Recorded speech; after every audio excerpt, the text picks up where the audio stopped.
Today I realized something that's gonna change a lot of things. Let me explain.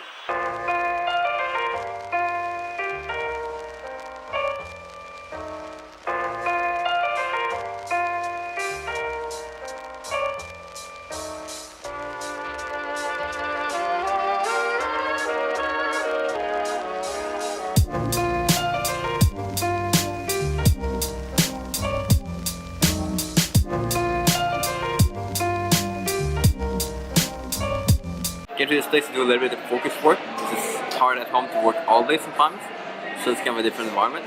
But I want to go back to the thing I said I would talk about today.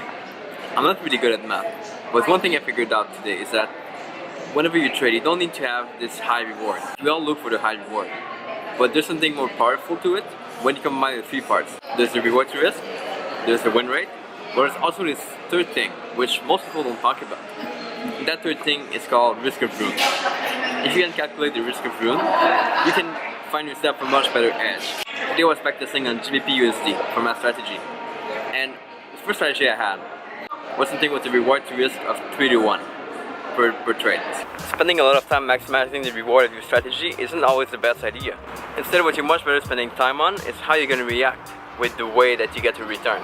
Are you going to be stressed because you have a lot of losses, or are you going to stay calm and wait for you to take profit? Not only do you feel better when you have more winning trades, but at the same time, you can risk more per trade because of the risk of ruin calculation.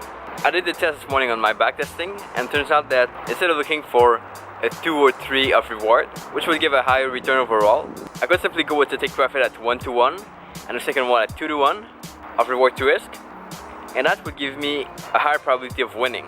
Now with that probability of winning and that smaller reward per trade, you are able to risk a lot more per trade. According to the risk of ruin calculation, we're talking about risking 3% per trade because your probability of winning is higher. Your chance of blowing up is lower.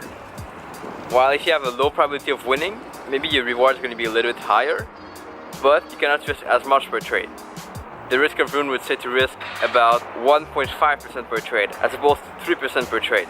So even though your reward is higher with the strategy with a further take profit at 3-to-1 reward to risk, keep in mind that you have to consider the three parts: the win rate, the reward to risk, and finally the risk of ruin. Those are the three things. I'll put the link below for you guys to calculate your risk of ruin, and the rest you can do it pretty much yourself. Try to find other ways to make your strategy better, to get more return.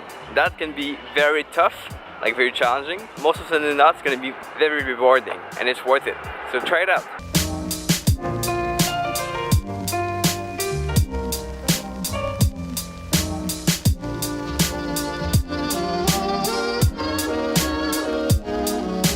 This week I still have the same trade I talked about earlier in the beginning of the week on Euro AUD.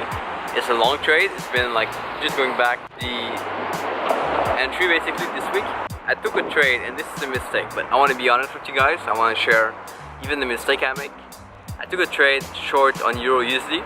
That was a mistake, so I'll have to deal with it. The risk was only 0.5%, which is kind of good. But we'll do the review for the end of the month anyway in a couple of days, and I'll share with you guys exactly what happened this past month, which has been messy a little bit, like the summer. But well, I won't talk about it now, but we'll get back to it next week. That being said, I'll conclude it here for the video today. Hope you guys liked it. The purpose of this video is not to tell you guys to adopt a high probability strategy. It doesn't matter that much. But you need to just be aware of those three factors we talked about, and make some tests, of course. And if you guys have any question, comment below. Let me know your thoughts. Subscribe if you want to see more videos like this. There's one every single day. And I'll see you guys tomorrow. Ciao.